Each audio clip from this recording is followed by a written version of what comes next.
واحلل عقدة من لساني يفقهوا قولي. الحمد لله وحده والصلاة والسلام على من لا نبي بعده وعلى آله وأصحابه الذين أوفوا عهده. أما بعد فأعوذ بالله من الشيطان الرجيم. بسم الله الرحمن الرحيم. كتاب أنزلناه إليك مبارك ليدبروا آياته وليتذكر أولو الألباب. صدق الله العظيم وصدق رسوله النبي الكريم الأمين. إن الله وملائكته يصلون على النبي يا أيها الذين آمنوا صلوا عليه وسلموا تسليما. الصلاة والسلام عليك يا سيدي يا رسول الله وعلى آلك وأصحابك يا حبيب الله. مولاي صل وسلم دائما أبدا على حبيبك خير الخلق كلهم منزه عن شريك في محاسنه فجوهر الحسن فيه غير منقاسم. يا أكرم الخلق مالي من ألوذ به سواك عند حلول الحادث العممي. ربي صل وسلم دائما أبدا على حبيبك خير الخلق كلهم. آنکھوں کو نور دل کو سرور ملتا ہے. آنکھوں کو نور دل کو سرور ملتا ہے. قرآن پڑھنے سے رب غفور ملتا ہے.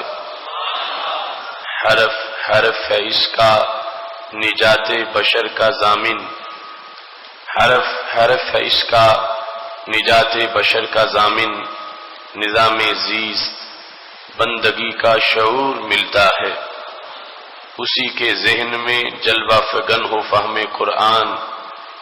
اسی کے ذہن میں جلوہ فگن ہو فہم قرآن.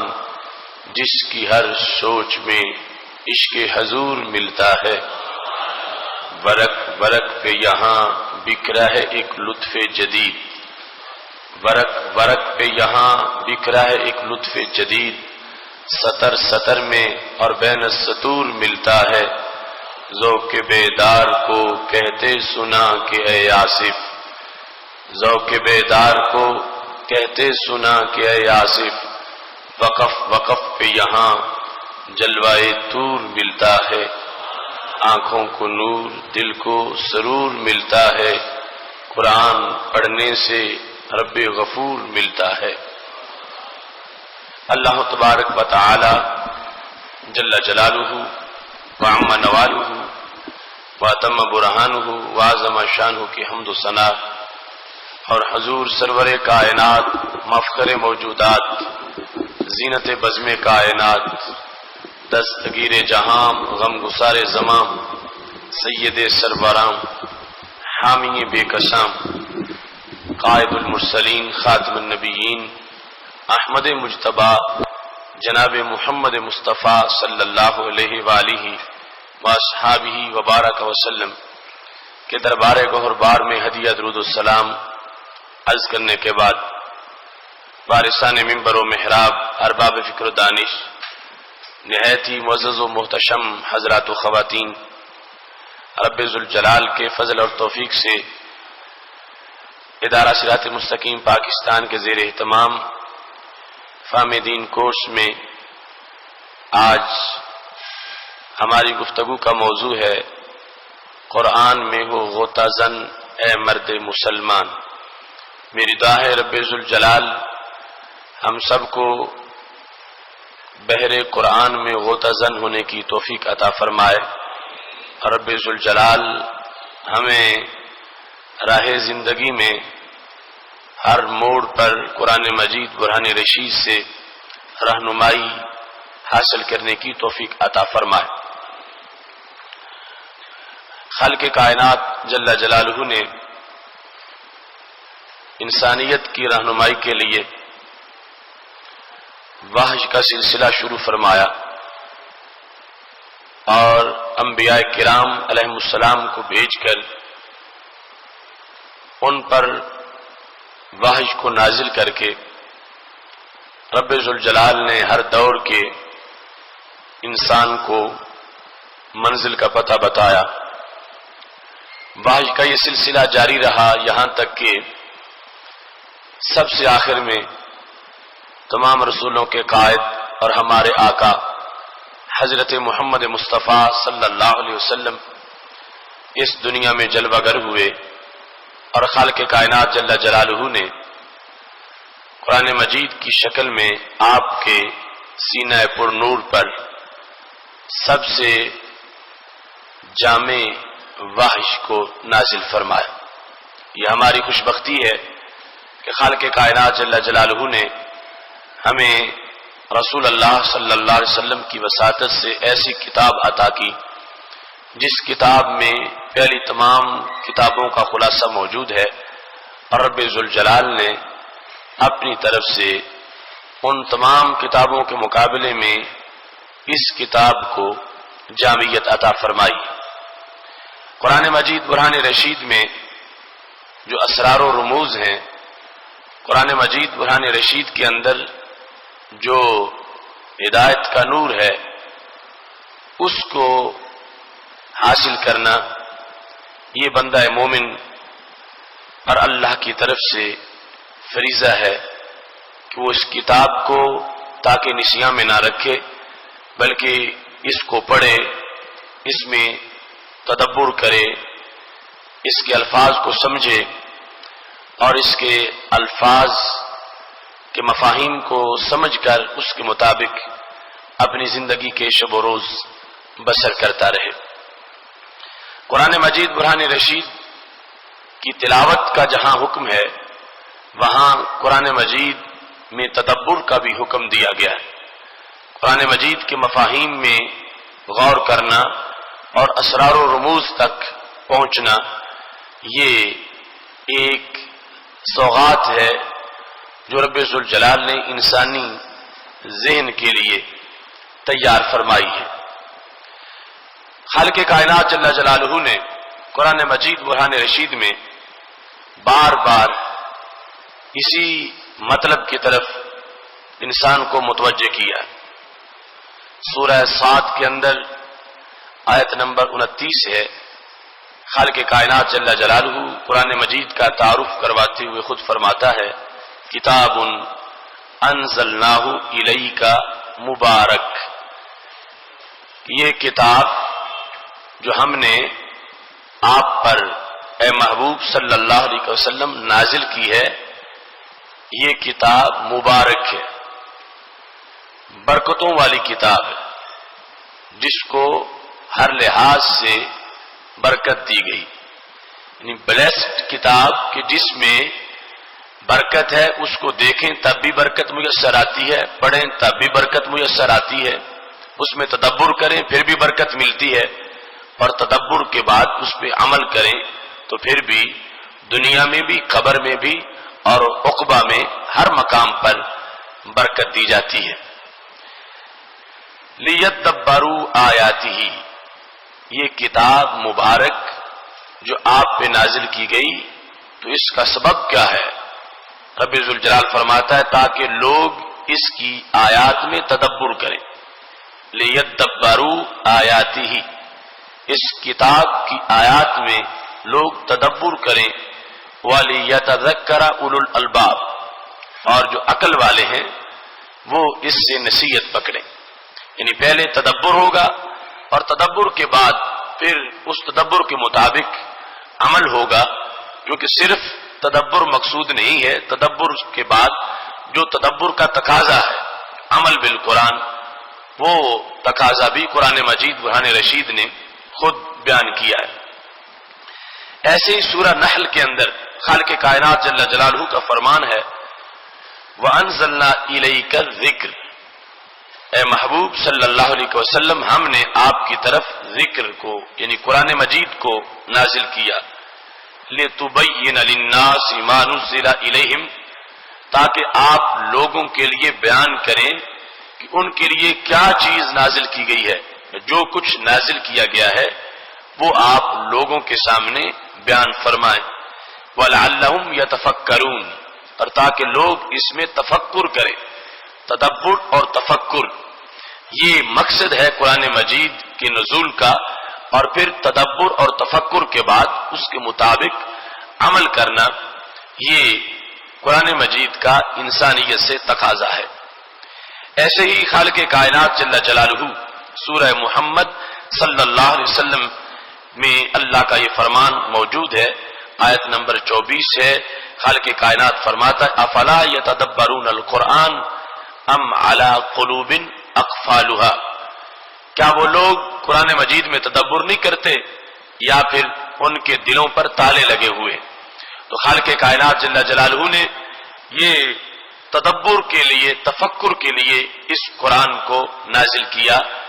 یہ تدبر اور تفکر انسان کی روح کی کاوش ہے اور اس کے دماغ کا نصاب ہے، اور انسان کی عقل کے لیے خالق کائنات جل جلالہ نے یہ سوغات تیار کی ہے کہ جیسے قرآن مجید کے الفاظ سے زبان کو عظمت ملی کہ وہ اس کی تلاوت کر سکے، کانوں کو عظمت ملی کہ وہ قرآن مجید کے الفاظ کی سماعت کر سکیں. رب ذوالجلال نے آنکھوں کو عظمت دی کہ وہ قرآن مجید کے لکھے ہوئے الفاظ کی زیارت کریں، اور خالق کائنات جل جلالہ نے انسان کی عقل کے لیے یہ اپنی طرف سے انعام رکھا کہ وہ قرآن مجید میں تدبر کرے اور یہ جو بحر قرآن ہے اس میں غوطہ زن ہو جائے، تاکہ انسان کی عقل پر نور ہو جائے. اور عقل جس وقت قرآن میں غوطہ زن ہوتی ہے اس کی آلودگی ختم ہو جاتی ہے، اس کے زنگ دور ہو جاتے ہیں، عقل کی آنکھ کو سرما مل جاتا ہے اور اس کو پھر اپنے نفع نقصان کی صحیح خبر ہوتی ہے، اور رب ذوالجلال اس عقل کو حقیقی منزل کا سراغ عطا فرما دیتا ہے. قرآن مجید برہان رشید کی متعدد آیات جو تفکر اور تدبر کے سلسلہ میں ہے، ان میں سے چند آیات میں نے آپ کے سامنے تلاوت کی. اور یہ یاد رکھیں کہ یہاں تک کہا گیا تفکر ساعت خیر من عبادت السنہ، جو شخص ایک ساتھ کے لیے تفکر کرتا ہے تو اس کو ایک سال کی بندگی سے زیادہ ثواب ملتا ہے. اس قدر اس تفکر اور تدبر کو رب ذوالجلال کے دربار میں مقام حاصل ہے. رسول اللہ صلی اللہ علیہ وسلم نے جب اس قرآن مجید کا تعارف کروایا تو آپ نے وہ تمام حقائق کھول کے بیان کیے کہ جن کی ایک اس انسان کو ضرورت ہے جو کلمہ پڑھ چکا ہے، مومن ہے، اور قرآن مجید برہان رشید کو اپنی زندگی کے لیے لہے عمل تسلیم کرتا ہے. حضرت سیدنا علی رضی اللہ تعالیٰ عنہ اس کی روایت کرتے ہیں. جامع ترمذی میں اور سنن دارمی میں یہ حدیث شریف موجود ہے. حضرت علی رضی اللہ تعالیٰ عنہ کے پاس کچھ فتنوں کا ذکر کیا جا رہا تھا، تو آپ نے کہا کہ میں نے رسول اللہ صلی اللہ علیہ وسلم سے یہ سنا ہے، آپ فرما رہے تھے الا انہا ستکون فتنہ، کہ کچھ وقت کے بعد فتنہ پیدا ہو جائے گا. جب رسول اللہ صلی اللہ علیہ وسلم نے یہ غیب کی خبر دی کہ مستقبل میں فتنوں کا زمانہ آ جائے گا، فتنے پیدا ہو جائیں گے، قلت، حضرت علی رضی اللہ تعالیٰ عنہ کہتے ہیں میں نے پوچھا مل مخرج منہا یا رسول اللہ صلی اللہ علیہ وسلم، اللہ کے نبی حضرت محمد مصطفیٰ صلی اللہ علیہ وسلم آپ نے جو مستقبل کی خبر دی اور ایک مرض کا بیان کیا جو مرض امت کو لگنے والا ہے، تو اس کا علاج بھی آپ ارشاد فرما دیں کہ جب وہ مرض لگ جائے گا تو اس مرض سے انسان چھٹکارا کیسے حاصل کر سکتا، اس سے بچنے کے لیے علاج کیا ہے، جب اس بھمر میں امت کی کشتی پھنس جائے گی تو پھر کنارہ کیسے ملے گا. مل مخرج منہا یا رسول اللہ صلی اللہ علیہ وسلم، اس فتنے سے پھر ہم نکل کیسے سکیں گے. تو رسول اللہ صلی اللہ علیہ وسلم نے جواب ارشاد فرمایا قال کتاب اللہ، اللہ کی کتاب ہے کہ جو تمہیں فتنوں سے بچائے گی، اللہ کا قرآن ہے جو تمہارے لیے ان روحانی امراض کے لیے شفا بن جائے گا۔ کتاب اللہ ہمیشہ تمہارے پاس موجود رہے گی، اور جس دور میں بھی کوئی فتنہ پیدا ہوگا اس فتنے کا حل قرآن مجید میں موجود ہوگا، اور اس فتنے سے ستائے ہوئے لوگ اور اس فتنے سے بیزار لوگ جب اس فتنے سے بچنا چاہیں گے تو قرآن مجید برہان رشید کی تعلیمات ہر فتنے سے انسان کو محفوظ کرنے کے لیے کافی ہیں۔ یہ لفظ بولنے کے بعد کہ کتاب اللہ فتنوں سے بچائے گی، رسول اللہ صلی اللہ علیہ وسلم نے پھر کتاب اللہ کے چند اوصاف کو ذکر کیا۔ اب یہ اوصاف ہیں کہ جن کو پیش نظر رکھ کر آج ایک مومن کو شوق پیدا ہوگا اور اسے رغبت ہوگی کہ وہ دوسری چیزوں کو چھوڑ کر اس کتاب کو پڑھے، قرآن کی طرف راغب ہو جائے اور شوق سے قرآن مجید کو پڑھے۔ قرآن مجید کے اندر اتنی اٹریکشن موجود ہے کہ انسان تھوڑا سا بھی اپنے مادی خیالات سے ہٹ کر اس میں سوچنا شروع کر دے، اس کو دیکھنا شروع کر دے، اس کو پڑھنا شروع کر دے تو یقیناً باقی ہر چیز چھوٹ جائے گی، اور وہ ہر جہت سے اپنی روح کے لیے سیرابی کا سامان قرآن مجید سے ہی ہمیشہ کرتا رہے گا۔ رسول اللہ صلی اللہ علیہ وسلم نے ارشاد فرمایا کتاب اللہ، فتنوں کا حل کتاب اللہ ہے۔ وہ کون سی کتاب ہے؟ فیہ نبأ ما قبلکم، اس میں تم سے پہلے جو امتیں گزر چکی ہیں ان کی خبریں موجود ہیں، ان کے واقعات موجود ہیں، ان کو جو عظمتیں دی گئی ان کا بھی ذکر ہے، اور انہوں نے جب رب ذوالجلال کی طرف سے دی ہوئی نعمتوں کو ان کا حق ادا نہیں کیا تو ان پر جو وعید اتری اس کا ذکر بھی قرآن مجید میں موجود ہے۔ لہذا تم سے پہلے کا جہان، جس جہان پر اللہ کا جس قدر کرم ہوا، انہیں رب نے جتنا نوازا، اور اس کے بعد جو لوگ ان نعمتوں کے لیے ناشکر بنے اور خالق کائنات جل جلالہ کی طرف سے انعامات پر انہوں نے آگے سرکشی اختیار کر لی، تو ان کا جو حشر ہوا، ان کا جو انجام ہوا، خالق کائنات جل جلالہ نے سب کچھ وہ قرآن مجید میں ذکر فرمایا ہے۔ پھر فرمایا وَخَبْرُ مَا بَعْدَكُمْ، قرآن مجید کی شان یہ ہے، رسول اللہ صلی اللہ علیہ وسلم ارشاد فرماتے ہیں کہ تمہارے بعد، مطلب یہ ہے کہ صحابہ کرام علیہم رضوان آگے ہیں اور پھر یہ آگے امت بڑھتی چلی جائے گی تو قیامت تک جتنے لوگ پیدا ہوں گے، فرمایا ان سب کی خبر قرآن مجید میں موجود ہے کہ وہ کیسے ہوں گے، ان کے حالات کیا ہوں گے، ان کے واقعات کیا ہوں گے، ان کے زمانوں کے فتنے کیا ہوں گے، ان کی بیماریاں کیا ہوں گی، اور بیماریوں کو سے ان کو چھٹکارا کیسے ملے گا۔ ہمارے آقا صلی اللہ علیہ وسلم ارشاد فرماتے ہیں کہ اس قرآن میں جو کچھ قیامت تک ہونے والا ہے اور قیامت کے بعد ہونے والا ہے، رب ذوالجلال نے سب کچھ اس میں بیان فرما دیا ہے۔ تو یہاں سے یہ بھی پتا چلا کہ جب قرآن جامع کتاب ہے اور ما کان اور ما یکون کا علم اس میں موجود ہے، اور یہ ہمارے نبی علیہ السلام کے سینہ پاک پر نازل ہوئی، اور اس کو پڑھانے والی ذات اللہ کی ذات ہے اور پڑھنے والے رسول اللہ صلی اللہ علیہ وسلم ہیں، اور کتاب ایسی ہے کہ جس میں جو کچھ ماضی میں ہوا وہ بھی ذکر ہے اور جو کچھ مستقبل میں ہونے والا ہے وہ بھی ذکر ہے، جس کا نتیجہ بالکل واضح ہے کہ رب ذوالجلال نے قرآن مجید کی بساطت سے ہمارے نبی علیہ الصلوۃ والسلام کو ما کانا کے علوم بھی عطا فرما دیے اور ما یکون کے علوم بھی عطا فرما دیے۔ یہ دو صفتیں بیان کرنے کے بعد، ایک ماضی اور ایک مستقبل، پھر رسول اللہ صلی اللہ علیہ وسلم نے فرمایا وَحُکْمُ مَا بَيْنَكُمْ، اس میں جو حال ہے میری امت کا اس حال کے فیصلے بھی موجود ہیں۔ تو مطلب یہ ہوگا کہ چونکہ قرآن ہمیشہ کا ہے، ہمیشہ رہے گا، اور جس دور میں بھی قرآن پڑھا جائے گا اس دور سے پہلے کا ماضی بھی قرآن کا ماضی ہے، اس دور سے بعد کا مستقبل بھی قرآن کی نگاہ میں ہے، اور اس دور کے جو مسائل ہیں وہ بھی قرآن مجید کی جو بساط علم ہے اس پر موجود ہے. تو یہ رسول اللہ صلی اللہ علیہ وسلم کی طرف سے قرآن مجید برہان رشید کی طرف امت کو راغب کرنے کے لیے واضح کر دیا گیا ماضی، مستقبل اور حال. اور قرآن ہمیشہ کا ہے، ہر لمحہ حال ماضی بن رہا ہے اور مستقبل حال کی طرف پلٹ رہا ہے. تو ہمارے محبوب علیہ الصلوۃ والسلام فرمانے لگے قیامت تک میری امت کو کسی اور گھاٹ سے پینے کی ضرورت نہیں ہے، اور قیامت تک میری امت کو کسی اور دہلیز سے بھیک مانگنے کی ضرورت نہیں ہے. قیامت تک میری امت کو کہیں اور جا کر اپنے دکھوں کا علاج تلاش کرنے کی ضرورت نہیں ہے. فرمایا ہم نے ایسی جامع کتاب دی ہے کہ تین ہی زمانے ہیں، یا ماضی ہے یا حال ہے یا مستقبل ہے.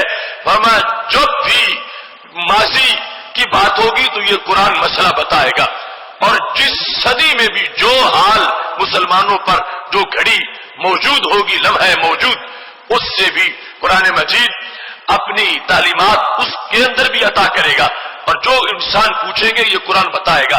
اور اس حال کے بعد جو مستقبل ہے ہمیشہ کے لیے جب بھی وہ آئے گا، ہمارے محبوب علیہ الصلوۃ والسلام نے فرما دیا میرا قرآن اس سے خاموش نہیں ہوگا، بلکہ میرا قرآن ہر مستقبل کے ہر مسئلے کی وضاحت کرے گا، اور بندہ مومن کو خطرات سے نکال کر اس کو ساحل مراد پہ پہنچاتا رہے گا.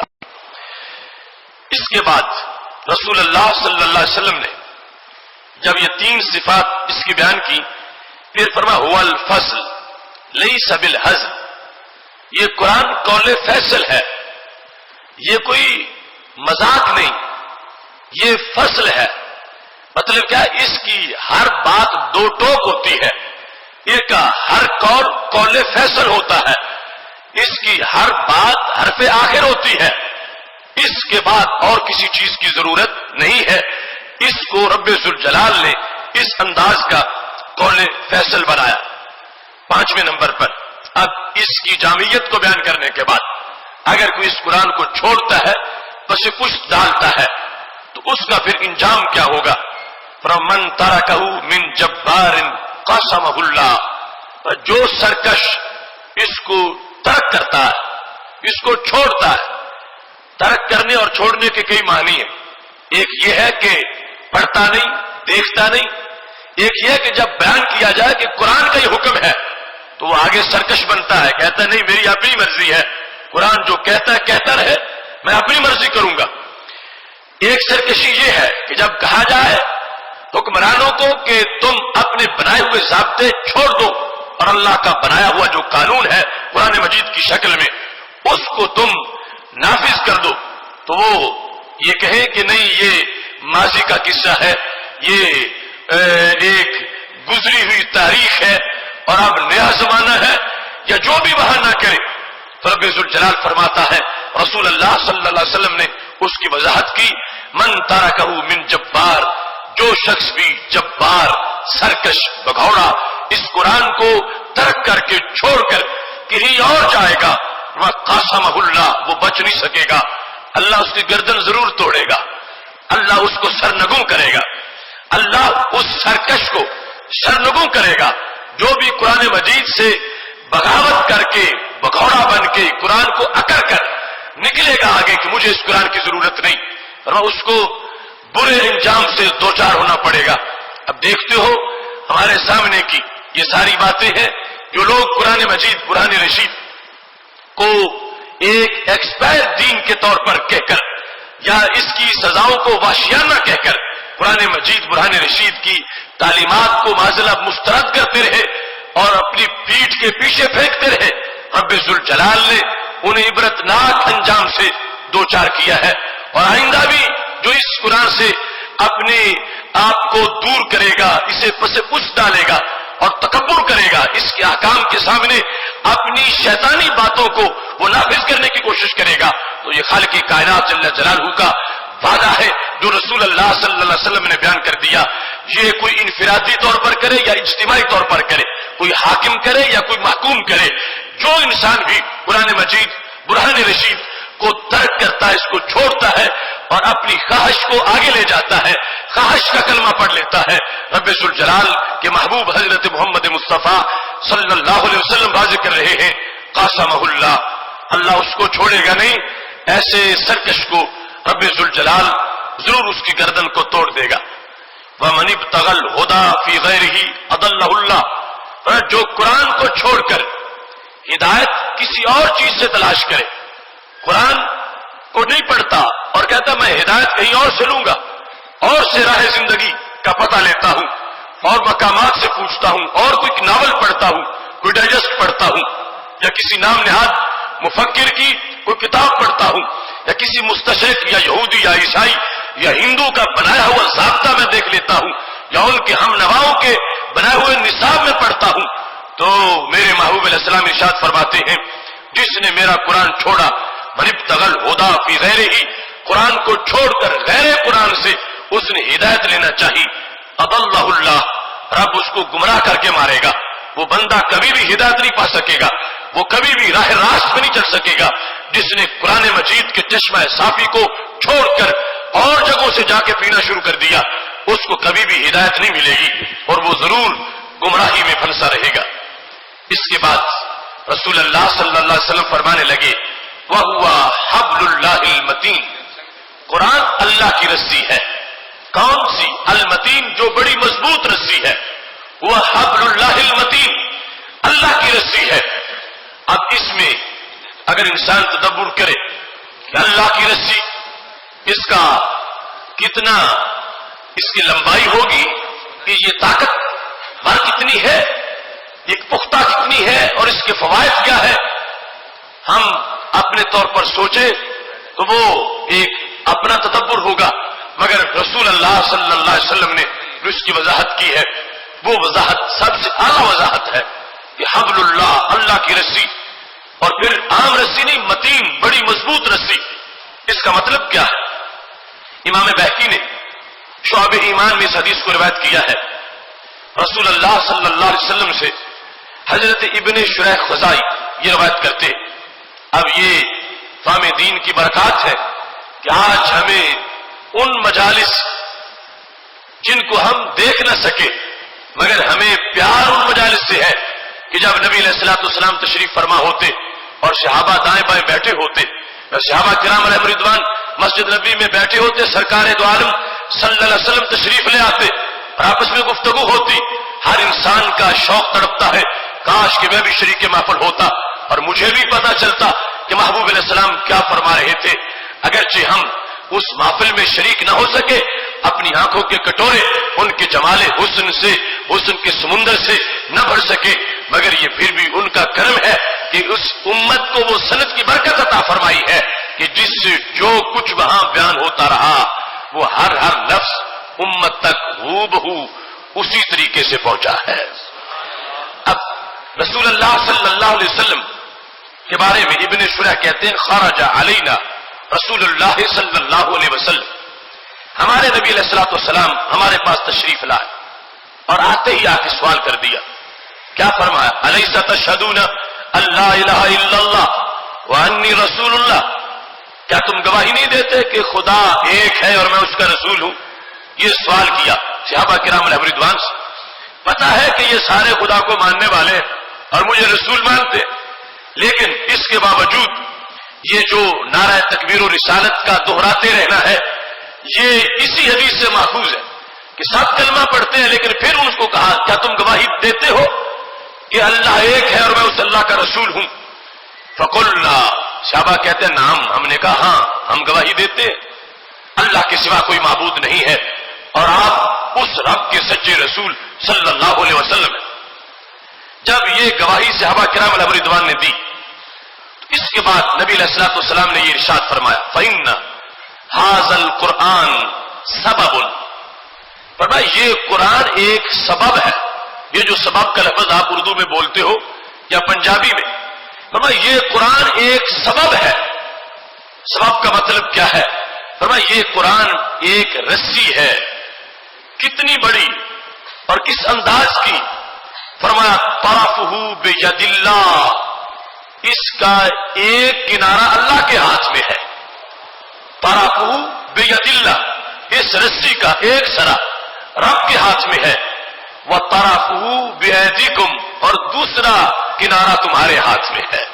یعنی قرآن نے کیسے بندے کو رب سے ملایا ہے، قرآن نے کیسے مخلوق کو رب تک پہنچایا ہے، اور قرآن مجید کتنا بہترین سہارا ہے رب تک جانے کا۔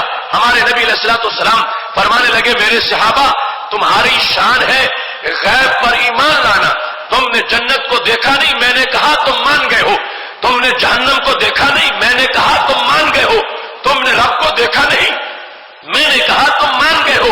فرمایا ایسے ہی سمجھو تمہیں رسی نظر نہیں آتی، مگر میں نے قرآن کی شکل میں قیامت تک اپنی امت کو رسی عطا فرما دی ہے، اور وہ رسی کس کے ہاتھ میں ہے؟ فرمایا ایک طرف تمہیں پکڑا دی ہے، دوسری طرف وہ رب کے ہاتھ میں ہے۔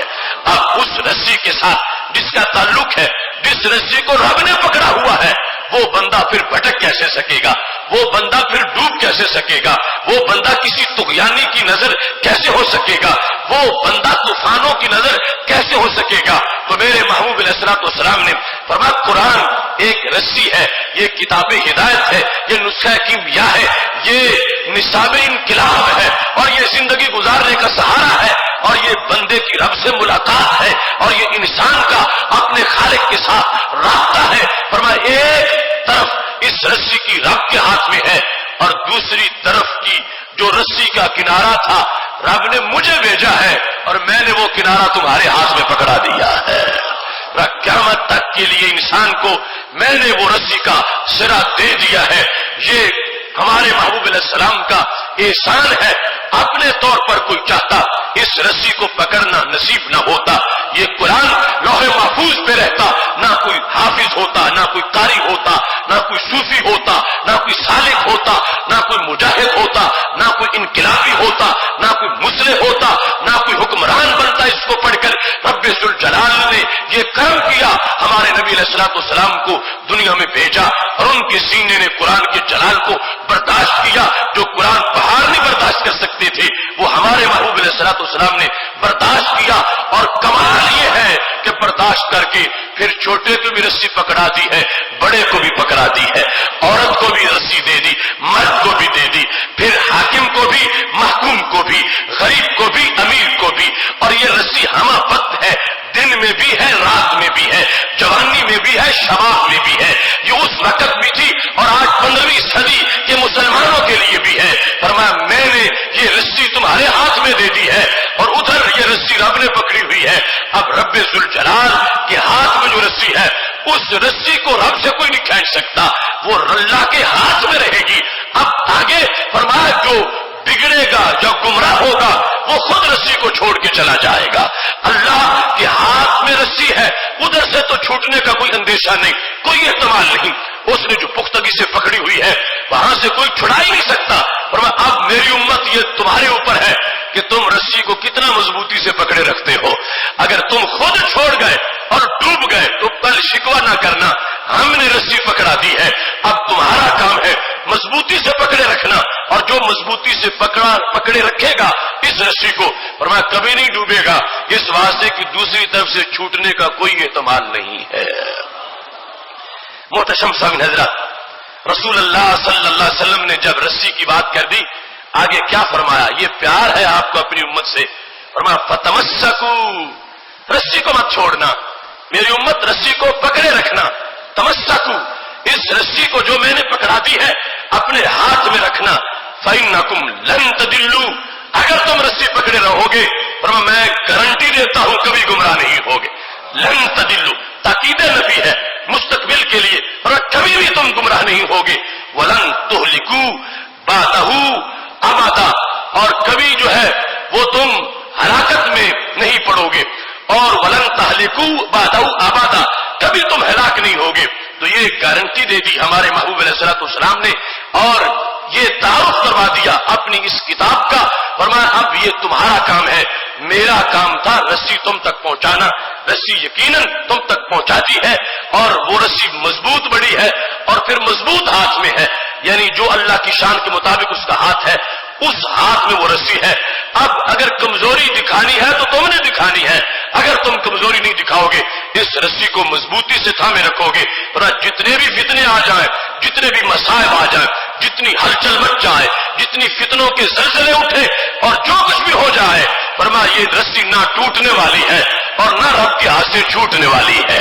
اب آگے تمہارا ہے کہ تم اس رسی کے ساتھ مضبوط رہنا. فرمایا اگر تم اس کو مضبوطی سے پکڑے رکھو گے پھر فرمایا یہ انداز ہے لن یتفرقا، میرے اہل بیت اور میرا قرآن یہ دونوں ہمیشہ موجود رہیں گے اور جو ان کے ساتھ منسلک ہوں گے حتی یردا علی الحوض، میں حوض کوثر کے پاس کھڑا ہوں گا. جو ان سے تعلق رکھنے والے ہیں جب یہ میرے پاس پہنچے گا تو تعلق والے بھی میرے پاس پہنچ جائیں گے.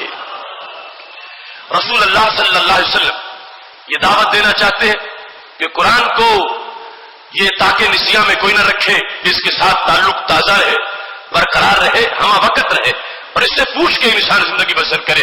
اب یہ خطبہ ہے ہمارے محبوب علیہ الصلوۃ والسلام کا، حبل اللہ المتین، یہ بھی تعارف کروایا اور اس کے بعد فرماتے ہیں وَهُوَ الذِّكْرُ الْحَكِيمُ. قرآن مجید ذکر ہے اور حکیم ہے.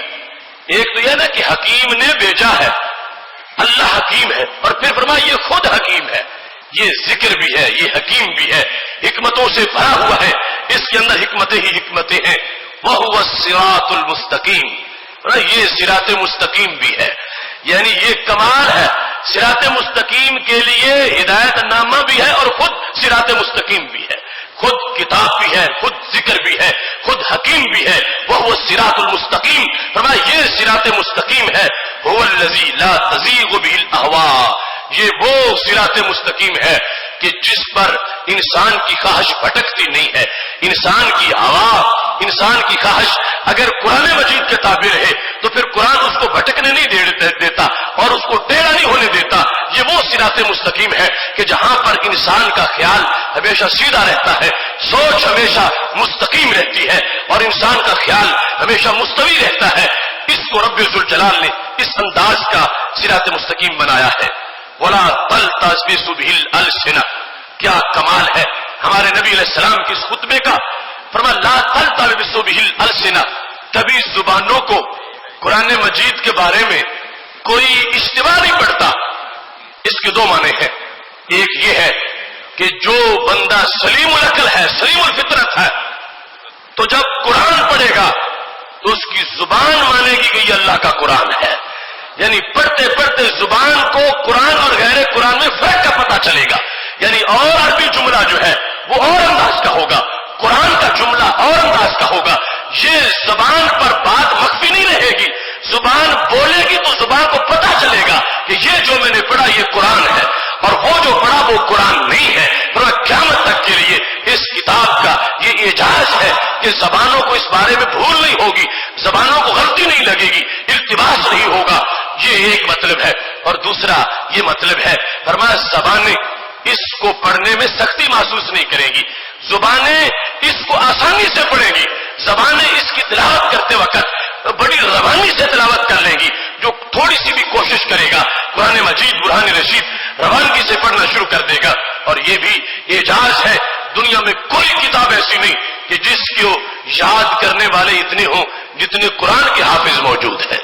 کوئی کلام ایسا نہیں، کوئی کتاب ایسی نہیں کہ جس کو یاد کرنے والوں کی تعداد قرآن مجید کے حفاظ کے نصف تک پہنچ سکے، 10ویں حصے تک پہنچ سکے. یہ محبوب علیہ الصلوۃ والسلام نے واضح کیا کہ میں وہ کتاب تمہیں دے رہا ہوں کہ جس کتاب کو جس جیسے دیکھو گے دل کرے گا کہ اس سے تعلق ضرور ہونا چاہیے. مشکل نہیں ہے پڑھتے وقت. وَلَقَدْ يَسَّرْنَا الْقُرْآنَ لِلذِّكْرِ فَهَلْ مِن مُدَّكِرٍ، یہ پڑھتے وقت حفظ کرتے وقت جتنی یہ آسان ہے اتنی دنیا میں کوئی بھی کتاب آسان نہیں ہے. اور یہ ساری غیب کی خبریں ہیں. میرے محبوب علیہ السلام فرماتے ہیں وَلَا يَشْبَعُ مِنْهُ الْعُلَمَاءُ، اس قرآن کو پڑھ کے کبھی بھی علماء سیر نہیں ہوں گے کہ کہیں اب کافی پڑھ لیا ہے. شبع کا مطلب ہوتا ہے کھانا کھا کے سیر ہو جانا. وَلَا يَشْبَعُ مِنْهُ الْعُلَمَاءُ، پر اس قرآن سے کبھی بھی علماء سیر نہیں ہوں گے. یعنی جو بھی اس کو پڑھے گا عالم بنتا جائے گا اور جتنا بنے گا اتنی بھوک زیادہ لگ جائے گی. وہ اور تدبر کرے گا اور آگے بڑھے گا اور سوچے گا اور اس میں وہ تفکر کرے گا. اور یہ بھی نبی علیہ الصلوۃ والسلام کی غیب کی خبر ہے. اب ایک انسان جس نے بچپن سے شروع کیا، 3-4 سال کا تھا، ناظرہ پڑھا، پھر حفظ کیا، پھر اس نے صرف و نحو کو پڑھا، پھر 16 علوم پڑھ کے وہ عالم دین بن گیا. اس کی زندگی بسر ہوتی گئی، وہ 80 سال کا ہو گیا، وہ 90 سال کا ہو گیا، وہ 1 صدی کا ہو گیا، مگر پھر بھی اس کے دل میں ایک کشش ہے کہ میں مزید قرآن کو پڑھوں، میں مزید سمجھوں، میں مزید اس کے نکات کی طرف جاؤں، میں مزید اس کے اسرار اور رموز کو سمجھوں۔ تو یہ بھی محبوب علیہ السلام کی طرف سے اس کتاب کا تعارف بھی ہے اور دعوت ہے کہ جس سمندر میں غوطہ زن ہونا ہے وہ سمندر ایسا نہیں کہ جہاں پر تمہیں غوطہ زن ہونے کے لیے پانی ہی میسر نہ ہو یا اس کی گہرائی نہ ہو، اور اتنی گہرائی ہے کہ بندے کی زندگی ختم ہو سکتی ہے، غوطہ زن ہوتے ہوتے قرآن کی جو تہ ہے اس کو ہاتھ نہیں لگا سکتا۔ فلا یشبع منہ العلماء، علماء اس کو پڑھیں گے، بار بار پڑھیں گے، بار بار پڑھیں گے، سیر نہیں ہوں گے۔ تو اس بات کی طرف اشارہ تھا کہ اس کے اندر لذت اتنی ہے جو جتنا بھی آگے بڑھے گا اس کو اتنا اور شوق پیدا ہو جائے گا، کیونکہ نہ سیر ہونے میں جس وقت کوئی بندہ کسی کھانے سے سیر نہیں ہوتا تو مطلب کیا ہوتا ہے، اس کی طلب اور باقی ہوتی ہے، اس کی اشتہا ہوتی ہے، اس کی مزید اس کو خواہش ہوتی ہے کہ مزید مجھے ملے، مزید مجھے ملے۔ یہ کمال ہے اس کلام کا کہ جن لوگوں نے زندگیاں اس میں بسر کر دی، ایک صدی اس کے اندر سیر کرتے گزار دی، اور اس کو پڑھتے پڑھتے وہ آخری لمحات تک پہنچ گئے، پھر بھی کہنے لگے ابھی تو ہم بالکل آغاز میں تھے اور اس قرآن کے اختتام کی حسرتیں باقی رہ گئی ہیں۔ یہ انداز ہے، اس قرآن کو اتنا جامع اور گہرا سمندر بنا دیا گیا ہے۔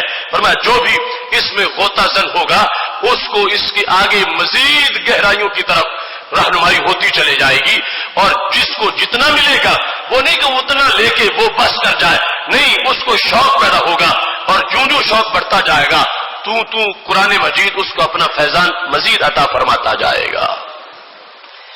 اس کے بعد رسول اللہ صلی اللہ علیہ وسلم نے کیا ارشاد فرمایا؟ یہ ساری غیب کی خبریں، یعنی جس کا تعلق قرآن سے ہے وہ بھی سمجھے، جو تھوڑا پڑھتا وہ بھی سمجھے، ہر لحاظ سے اس میں آج ہمارے سینوں کے جو امراض ہیں ان کا علاج بھی ہے، اور جو صورتحال ہے اس کا بیان بھی ہے۔ کتنا عظیم جملہ ہے، فرمایا ولا یخلق عن کثرت الرد، فرمایا یہ قرآن زیادہ پڑھنے سے کبھی بوسیدہ نہیں ہوگا۔ ایسے ہوتا ہے نا، کوئی کلام ایک بار پڑھا، 2 بار پڑھا، 3 بار پڑھا، 4 بار پڑھا، 5ویں بار جی نہیں کرتا کہ اب اس کو پڑھوں۔ کوئی کتاب 2 بار پڑھ لی، 5 بار پڑھ لی، 10 بار پڑھ لی، پھر بندہ اکتا جاتا ہے۔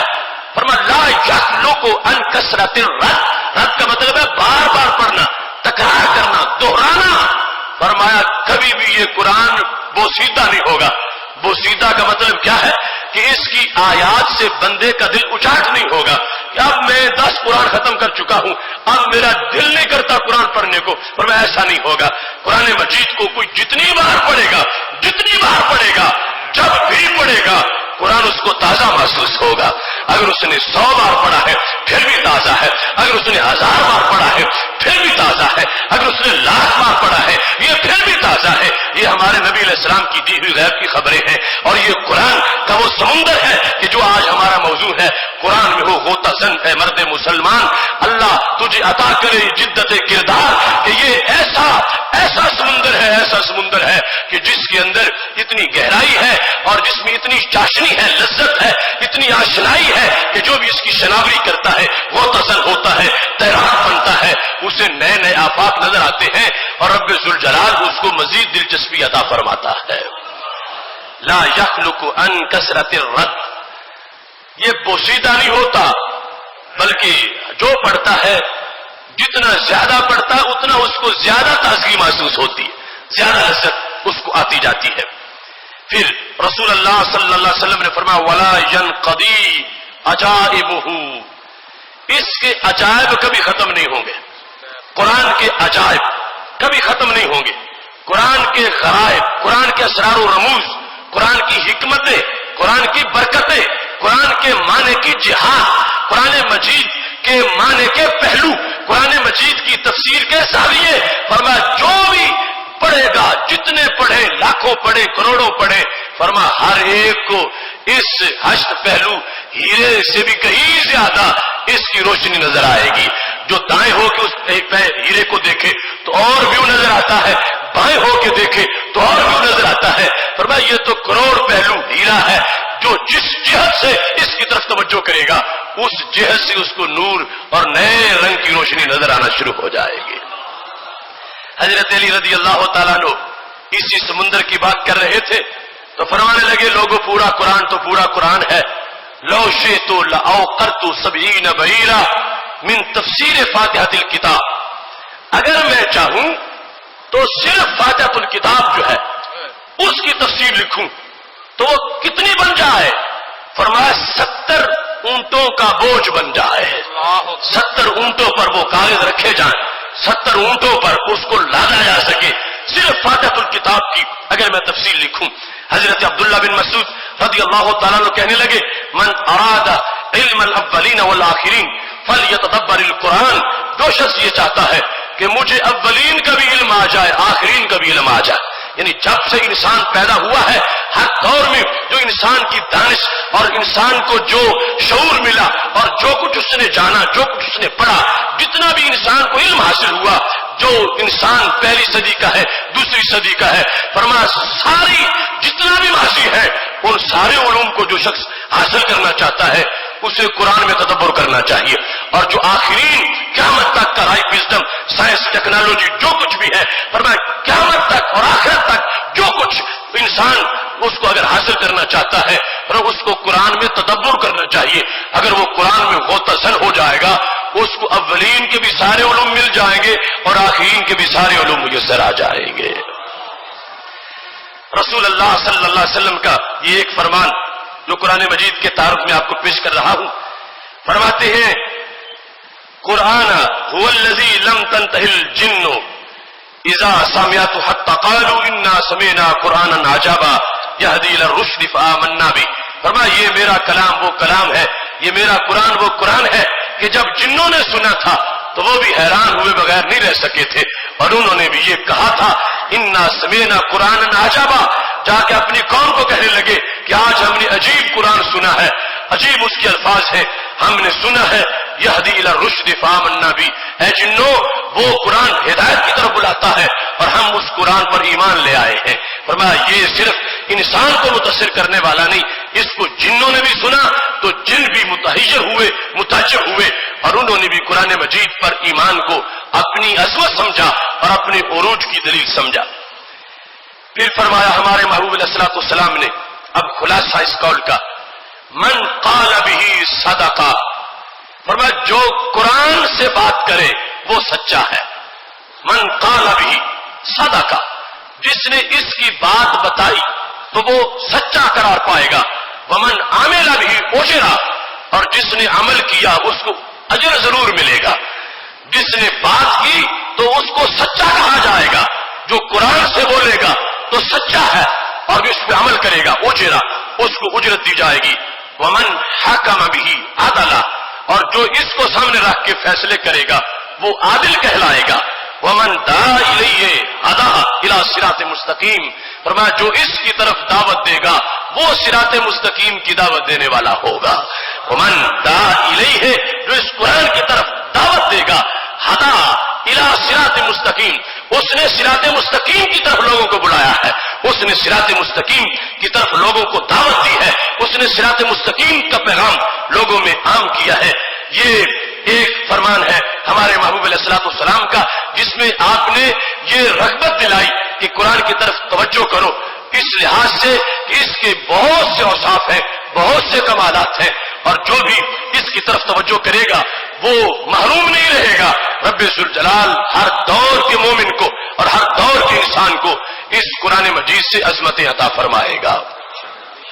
قرآن میں ہو غوطہ زن مرد مسلمان، اللہ کرے تجھ کو عطا جدت کردار، یہ آج کا ہمارا موضوع ہمیں یہ دعوت دے رہا ہے کہ اگر ایک انسان یہ چاہتا ہے کہ وہ اپنے بارے میں سوچے کہ وہ بنجر زمین رکھتا ہے یا زرخیز زمین رکھتا ہے تو قرآن مجید سے اپنا تعلق اس کو چیک کرے کہ اس کو کتنا قرآن آتا ہے، قرآن مجید کی طرف وہ کتنا متوجہ ہے اور قرآن مجید اس کو کتنا فیض عطا کر رہا ہے۔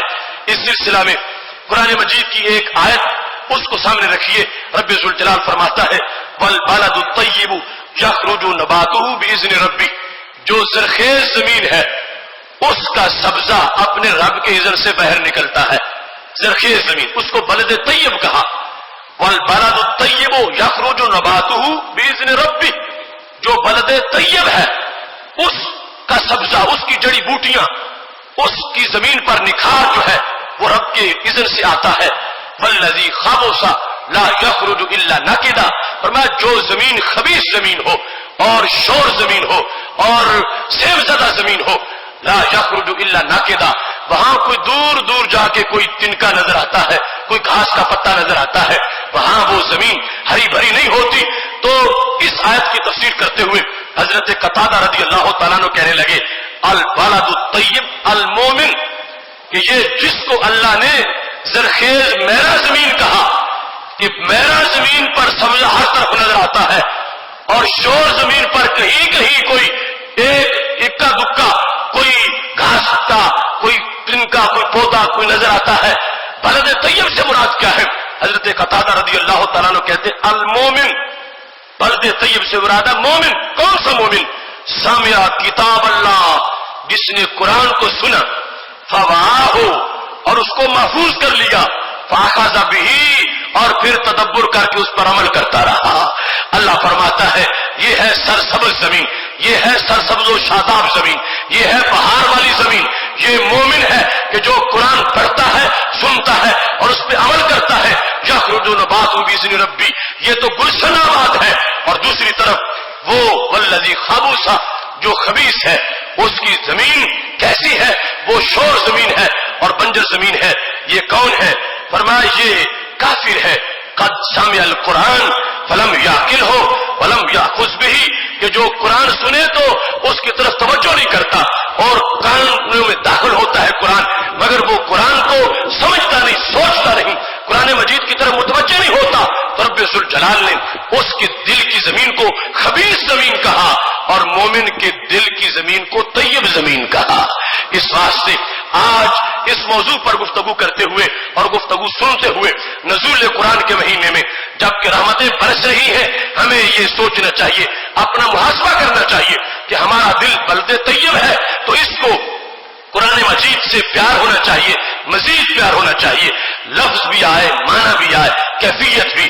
اور پھر یہ طیب تب بنے گا کہ جب اس زمین کا جو رابطہ ہے وہ اس بادل کے ساتھ ہوگا کہ جس کی وجہ سے زمین میں پانی جذب ہوتا ہے. بنجر زمین وہ کتنی ہی زرخیز ہو، کتنی ہی مہرا ہو، اگر بارش نہ برسے تو اس پر سبزہ نہیں آتا، یا کسی اور ذریعے سے اس کو پانی وہی جو آسمان سے اترا تھا نہ دیا جائے تو سبزہ اس پہ نہیں ہوتا. پتا چلا کہ زمین کے آبادی کا سبب بارش کے ساتھ اس کا تعلق ہے، اس کی وجہ سے ہے. اور اگر زمین بارش کی عظمتوں کا انکار کر دے تو وہ مہرا نہیں کہلا سکتی.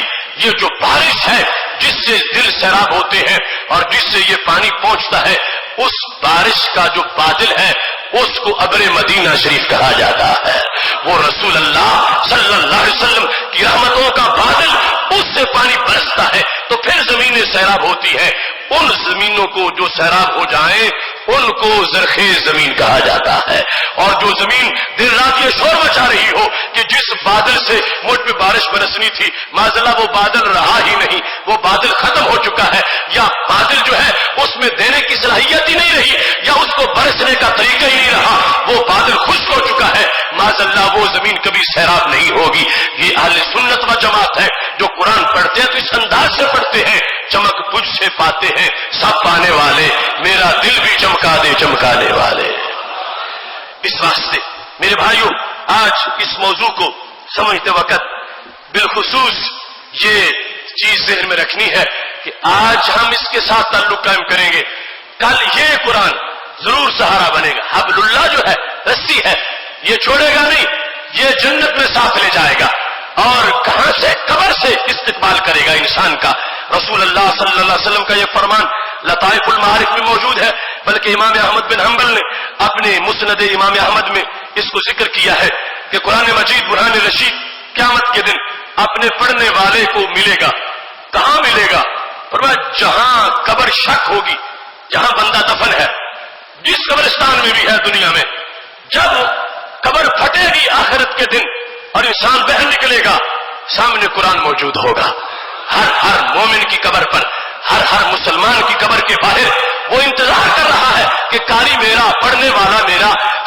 میرا میرے سے تعلق رکھنے والا میں اس کا استقبال کروں. اب وہ دن ہے استقبال جب کوئی کسی کا پروٹوکول نہیں ہوگا، اور یہ قرآن والوں کا پروٹوکول ہے. قرآن مجید کے ساتھ آج انہوں نے تعلق قائم کر لیا. جس وقت قبر پھٹے گی اور وہ قبر والا باہر نکلے گا، آگے قرآن کھڑا ہوگا. فیقول شکل انسان میں ہوگا، کہے گا ہل تعرفنی، کیا تو مجھے جانتا ہے میں کون ہوں؟ اے قبر سے نکلنے والے، کوئی 1000 سال سو کے نکلا ہوگا، کوئی 10,000 سو کے قبر میں سے باہر نکلا ہوگا. آگے نکلتے اس کو ایک ملاقات ہو گئی ہے اور وہ قرآن کھڑا ہے.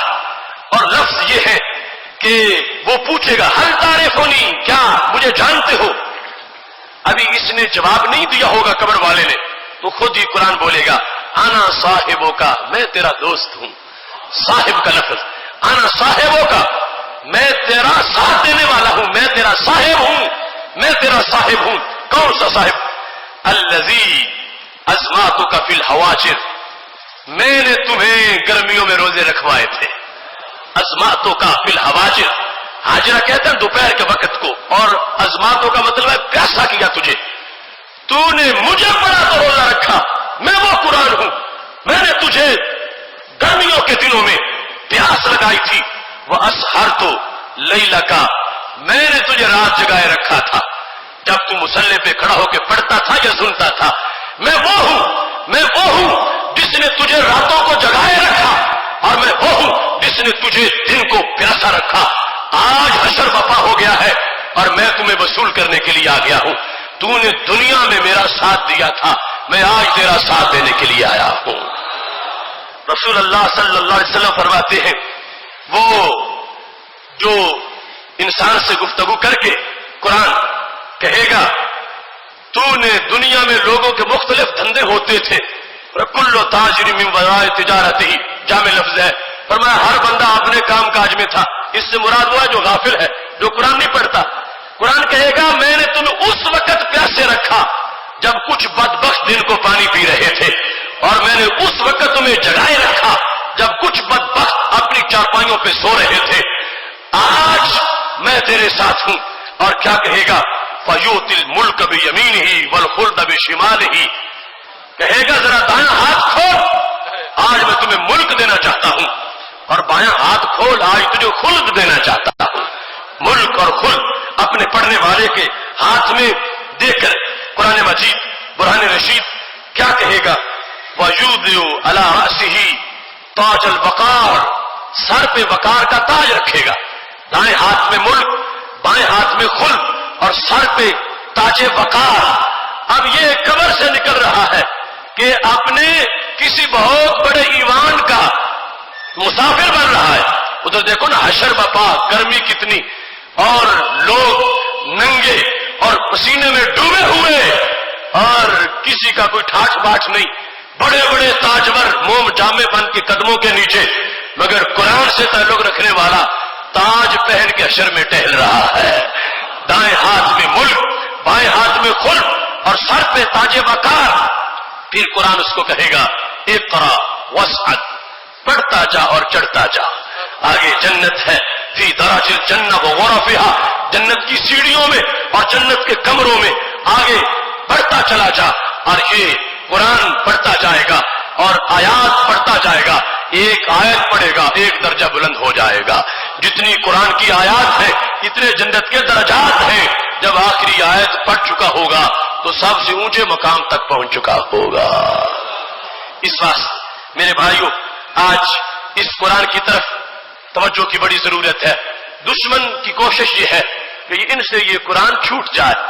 دشمن کو یہ پتا ہے کہ اگر یہ قرآن پڑھے گا تو میرے قابو میں نہیں آئے گا، اگر یہ قرآن سے متعلق رہے گا تو یہ مغلوب نہیں ہو سکے گا، یہ غالب رہے گا.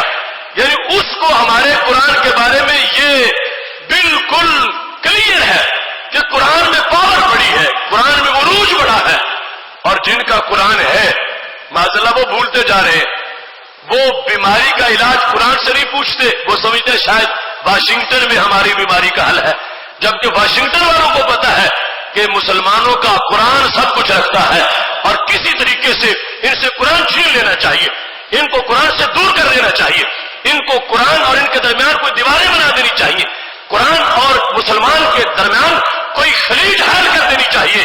کافر کو پتا ہے کہ قرآن میں پاور بڑی ہے اور مومن بھولتا جا رہا ہے.